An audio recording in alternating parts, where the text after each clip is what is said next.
Bem-vindos de volta para mais uma aula da Proju. Meus amores, hoje nós vamos falar sobre os termos essenciais da oração. Ou seja, hoje nós vamos falar mais detalhes sobre o sujeito e o predicado. Lembrando que nas aulas do Centro de Mídias anteriores, elas têm falado bastante sobre o sujeito predicado, a transitividade verbal. E na nossa aula virtual 8, a Pro falou sobre a diferença entre análise morfológica e análise sintática. E já colocou para vocês o que é o sujeito e o que é o predicado. Tá? Então, hoje nós vamos dar sequência a esse conteúdo, tá bom, meus amores? Qualquer dúvida, é só entrar em contato comigo. Mas antes, vamos para o nosso momento especial da aula, que é o Contando Histórias. A Pro está contando para vocês a história do filho mudo do fazendeiro. Então, vamos ver como é que esse filho mudo do fazendeiro se comporta dessa vez, hein? Na verdade, o fazendeiro criou um campeonato para ver quem conseguia fazer o filho dele falar. Mas quem não conseguisse, ó, tinha a cabecinha cortada. E uma menina bem simples, humilde, que vivia com a avó, teve um sonho e decidiu que vai tentar. Só que a avó está muito preocupada. E ela pediu ajuda para a avó, né? Então, vamos lá. A velha senhora, então... Será que ela vai ajudar? Disse que ajudava, mas com uma condição. Durante 3 dias e 3 noites, ela falaria sem parar, contando tudo o que já tinha vivido, todas as suas experiências e a sua sabedoria. Em compensação, minha netinha, você vai prometer que vai ficar acordada e aguentar bem firme. A menina prometeu, e assim foi. O sol apareceu e desapareceu no céu por 3 vezes. Enquanto isso, a velha senhora falava e contava a sua sabedoria. No 4º dia, cansada, mas bastante confiante, a moça acordou cedo, despediu-se e partiu para falar com o fazendeiro. Ao ver a menina, o homem fez até um muxoxo. Se até um homem esperto, forte, sábio, não conseguiu e não obteve sucesso, claro que você não conseguirá nada. Nem quero cortar o seu pescoço, menina. É melhor que vá embora. Mas a menina insistiu tanto, tanto. Lembrava do seu sonho, dizia que era capaz. Foi então que, admirado com a sua coragem, o fazendeiro, o que será que ele vai fazer, hein? Será que ele vai deixar? Bora ver essa história na próxima aula virtual, hein? Fiquem espertinhos. E vamos agora para o nosso conteúdo, né? Bom, na última aula, vocês aprenderam que a fazer uma análise morfológica é analisar palavra por palavra e dizer de qual classe ela é. E que uma análise sintática é analisar os termos. Os termos podem ser essenciais, sujeito e predicado, integrantes, que nós vamos ver ainda, e acessórios. Essenciais é porque eles são fundamentais. Não tem oração sem eles, tá? Fundamental para a existência de uma oração. É igual o alimento, que é fundamental para a nossa existência. Bom, nós vimos que os termos essenciais são o sujeito e o predicado, que o sujeito é o ser de quem nós falamos e o predicado é aquilo que nós falamos do sujeito. Ok, meus amores? E agora a Pro vai corrigir as 2 orações que a Pro passou para vocês na última aula. Então, olha só, a Pro passou a oração. 1 em cada 3 jovens em 30 países diz ter sido vítima de bullying online. Uma análise morfológica dessa frase, dessa oração, fica dessa maneira que está aí. 1 é artigo, o em é preposição, o cada é pronome, 3 é numeral, jovens é substantivo, o em é preposição, é só lembrar da musiquinha, 30 é numeral, isso é óbvio, né? Países é substantivo, disse é o verbo, vem do verbo dizer, Ter é verbo, já tá aí, né, no infinitivo, o verbo ter. Sido é verbo também do verbo ser. Vítima é um substantivo. De é preposição. Bullying é substantivo. E online é adjetivo. Agora nós acabamos de fazer a análise morfológica. Agora a análise sintática. 1 em cada 3 jovens em 30 países é o sujeito, porque é desses jovens que nós estamos falando. Disse, o que a gente está falando deles? Que eles disseram ter sido vítima de bullying. Então, 1 em cada 3 disse ter sido vítima de bullying. Disse ter sido vítima de bullying online é o predicado, que é o que estamos falando do sujeito. Tá bom? Então, corrijam aí. Dá um pause no vídeo e corrija a sua lição. Quem não fez é o momento de fazer, tá? Análise morfológica nas manchetes de jornal. Mais uma frase. Brasil é o segundo país com mais casos de bullying virtual contra crianças. Aí nós temos Brasil substantivo, o é verbo, vem do verbo ser. Não confundam com e. E é uma coisa, é outra. E acentuada é verbo. O artigo segundo é numeral, que indica a posição, lembra? País, substantivo, com preposição, é só lembrar da musiquinha. Mais, pronome, casos, substantivo. De, preposição. Bullying, substantivo. Virtual, adjetivo.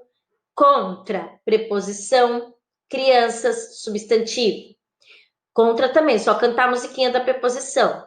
Virtual tá dando qualidade para o bullying. Não é qualquer bullying, é o bullying virtual. Então, é adjetivo, tá bom? Bom, agora nós vamos análise sintática dessa frase. Brasil é o ser de quem nós estamos falando, então é o sujeito. É o segundo... O que eu tô falando do Brasil? Que ele é o segundo país com mais casos de bullying virtual contra crianças. Tudo isso é predicado, tá bom? Agora nós vamos falar os tipos de sujeito e os tipos de predicado. Existem 5 tipos de sujeito. Vamos começar pelo primeirinho aqui. Sujeito simples. Todas as vezes que vocês ouvirem essa palavrinha simples na língua portuguesa, é porque ele está querendo dizer que existe apenas um. No caso do sujeito, quando eu falo que ele é simples, eu estou dizendo que existe apenas um núcleo. Apenas uma palavra importante. Vamos ver os exemplos. Paulo comprou uma bicicleta. Paulo é o sujeito, porque é o ser de quem nós estamos falando. Existe apenas uma palavra aí. É apenas um núcleo, uma palavra importante. Então, eu tenho um sujeito simples. Vamos ver a de baixo. Os meninos estão brincando no quintal. De quem eu estou falando? Dos meninos, então isso aqui é sujeito. Eu tenho 2 palavras aqui, mas eu tenho apenas uma que é a mais importante. Qual é a palavra mais importante? Qual é o núcleo? O núcleo é meninos. Portanto, se eu tenho apenas uma palavra que é a mais importante, eu tenho um sujeito que é simples. Ok? Em contrapartida, nós vamos agora ver o sujeito composto, que é o contrário do simples. O sujeito composto é quando eu tenho 2 ou mais núcleos, 2 ou mais palavras importantes. Lembrando que não importa se essa palavra está no singular ou no plural. Eu não estou dizendo que é o plural e o singular, eu estou dizendo palavras. Se eu tenho uma palavra só que é mais importante, mesmo que ela esteja no plural, eu tenho sujeito simples. Agora, no composto, 2 ou mais palavras importantes como núcleos dentro desse sujeito, eu tenho um sujeito composto. Vamos ver os exemplos. Camila e Lorena fizeram os doces da festa. Camila, Lorena. Não posso só colocar Camila, porque não foi só ela que fez o doce. Então, as 2 meninas são importantes. Eu tenho 2 núcleos. Se eu tenho 2, é porque o sujeito é composto. A mesma coisa aqui embaixo. A professora e os alunos. Eu tenho a professora como núcleo e alunos como núcleo. Tenho 2 núcleos. Eu podia ter a professora, os alunos, o diretor. Eu teria vários. Quanto mais eu tiver, mais eu sei que o sujeito é composto. tá bom? Então aí eu tenho sujeito composto, por quê? Porque professora, alunos são núcleos. Dois núcleos, sujeito composto. Se eu tiver mais, sujeito composto também. Sujeito oculto. Ou também podemos falar que ele é desenencial. Por quê? O oculto, o nome já diz, gente, é porque ele está escondido. Ele não está aparecendo, mas eu sei quem é. Vocês não sabem que sou eu pela minha voz? O sujeito oculto é assim. Ele não está aparecendo, mas você sabe quem é, tá? Ou seja, ele pode ser também chamado de elíptico, sujeito implícito que está escondidinho, ou um sujeito subentendido, porque pelo contexto, pela frase, eu consigo descobrir. É igual vocês descobrem que sou eu pela voz, nós vamos conseguir descobrir. Olha só a frase. Estamos muito orgulhosos de você. De quem nós estamos falando aí? Quem estamos? O verbo é estamos, mas quem é que está praticando essa ação? Ele não está aí, porque ele está oculto. Mas o sujeito que pratica essa ação, se nós pensarmos bem, nós saberemos que é o nós. Nós estamos muito orgulhosos. Portanto, embora ele esteja oculto, o verbo é fofoqueiro e me conta quem é, tá bom? A mesma coisa aqui, ó. Deixei minha chave em casa. Quem deixou? Quem praticou essa ação? Eu, distraída, deixei a chave em casa. Portanto, o eu, embora esteja oculto, eu tenho aí ele como sujeito. Então, quando o sujeito não está aparecendo, mas eu sei que quando o verbo me mostra quem é, eu chamo de sujeito oculto, diferente do sujeito indeterminado. Ele também não aparece, ele também está escondido, mas eu não sei quem é, porque ele não aparece, tá? É como se alguém estivesse ficando mudo, você não soubesse quem tá ali, porque você não ouve a voz dela. Esqueceram de trancar a porta. Pode ser eles, pode ser elas, pode ser os alunos, os pais, os filhos. Não dá para saber, pode ser muita gente. Então, quando não dá para saber, porque fica dúvida, é porque o sujeito é indeterminado. Aqui também. Precisa-se de vendedores. Precisa-se. Quem é que está precisando? Qual loja está precisando de vendedor? Não dá para saber, tá bom? Então, aí eu tenho um sujeito que é indeterminado, ok? Se eu tivesse uma frase assim, Maria e João saíram e esqueceram de trancar a porta. Nesse caso, a frase no contexto do texto todo faz com que eu descubra quem foi, que é a Maria e o João. Agora, se eu estiver só com a frase esqueceram de trancar a porta, aí eu não consigo saber. Portanto, aí eu tenho o sujeito indeterminado, tá bom? Sujeito inexistente. Sujeito inexistente, meus amores, é o último tipo de sujeito. É quando não há como alguém praticar aquela ação. Eu vou dar 4 exemplos e explico para vocês. Sujeito inexistente é quando não tem uma pessoa praticando aquela ação. Nevou o dia todo. Ninguém neva. É uma ação da natureza. Como choveu, ventou. Todas as vezes que eu tenho ação da natureza, eu tenho um sujeito inexistente. Gravem isso. Todas as vezes que eu tenho uma ação da natureza, eu tenho um sujeito inexistente.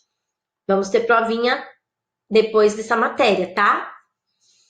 Quando eu tenho o verbo fazer, indicando o tempo passado, faz 3 anos. Significa também que o sujeito é inexistente, tá? Quando eu tenho o verbo haver, com o sentido de existir, há muita gente na praia. Existe muita gente na praia. Também temos um sujeito inexistente. Houve, também é o verbo haver, todo esse verbo aqui com H, com o sentido de existir, mostra um sujeito inexistente. Nem preciso pensar muito.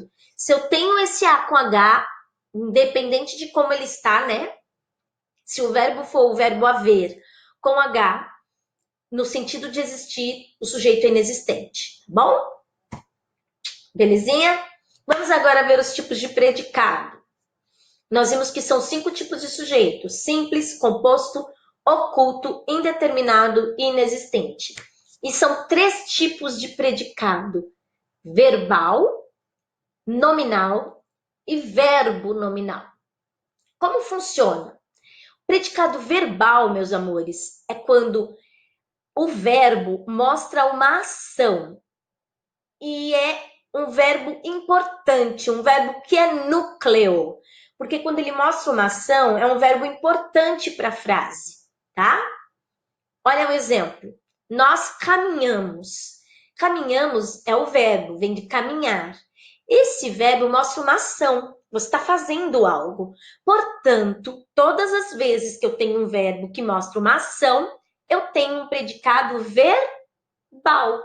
Por quê? Porque o verbo é o mais importante, é o núcleo desse predicado. Então, o núcleo é caminhamos. Se o verbo indica ação e é núcleo, predicado verbal. Cheguei hoje de viagem. Cheguei é uma ação, eu estou chegando. Também é um verbo de ação, predicado verbal. O cliente perdeu os documentos. Perdeu, eu perdi algo, é uma ação minha, eu cometi um erro, perder algo. Portanto, perdeu é uma ação, então o predicado que tem esse verbo perdeu é um predicado verbal. Entenderam, amores? Bora para o próximo predicado. Já o predicado nominal é o contrário. O verbo, ele é só uma ponte, ele não indica ação. A palavra mais importante não é o verbo. A palavra mais importante é o adjetivo que vem depois desse verbo. Alain está feliz. Então, o importante não é o verbo, o importante é o fato do Alain estar feliz. Essa palavrinha é importante. E essa palavrinha é um adjetivo. Portanto, chamamos esse predicado de predicado nominal. Quando a palavra mais importante do predicado não é o verbo, é o adjetivo, temos um predicado nominal. E chamamos esse adjetivo aí de predicativo do sujeito, tá bom? O nome do adjetivo dentro da classe da análise sintática, dentro dos termos, é predicativo do sujeito, tá bom? Fiquei exausta. Nesse caso, fiquei exausta está mostrando fiquei não é uma ação minha, mas é o meu estado de exaustão, de cansaço. Portanto, a palavra mais importante é exausta, tá bom? E aqui eu tenho o sujeito oculto. É o eu, ele não está aparecendo, mas a gente sabe quem é. Então, a palavra mais importante é um adjetivo, que chamamos de predicativo do sujeito. Ele continua atencioso comigo. Aqui não é uma ação. Aqui é como o rapaz está em relação a ela, atencioso. A palavra mais importante não é o verbo, é o atencioso. Portanto, esse é o núcleo. Portanto, temos um predicado nominal, tá? Predicado verbal indica ação e o verbo é mais importante. Predicado nominal indica o estado e o predicativo do sujeito é o mais importante. E o predicado verbo nominal, pro? Tem os dois. Tem o verbo que indica ação e tem o adjetivo, que é o predicativo do sujeito, mostrando a característica. Olha só, a Suzana chegou, é uma ação. E como ela chegou? Cansada. Portanto, eu tenho os dois núcleos. Eu tenho o verbo de ação e o adjetivo cansada. Tá bom? Nesse caso, temos o verbo, predicado, verbo nominal. Tá bom? Então, temos 3 tipos de predicado. Verbal, que indica ação. O nominal, que indica apenas característica. E o verbo nominal, que indica a ação junto com a característica. Como nesse exemplo. Terminaram satisfeitos o trabalho. É uma ação. E como essa ação? A característica deles, satisfeitos. Então, quando eu tenho um verbo de ação e uma característica na mesma frase, eu tenho um predicado verbo nominal. Tá bom? Bom, se eu chamar vocês no Google Meet, fiquem atentos, porque é importante, é o momento de nós tirarmos dúvidas. E a tarefa é anotar as explicações que estão nessa videoaula, fazer as atividades que estão atrasadas como recuperação para eu poder fechar a nota de vocês, tá bom? Tira foto das anotações porque elas valem nota e me enviem. Estudem essa matéria, meus amores, que nós vamos ter prova, tá? Um beijo grande, amo vocês do fundo do meu coração. Fiquem com Deus.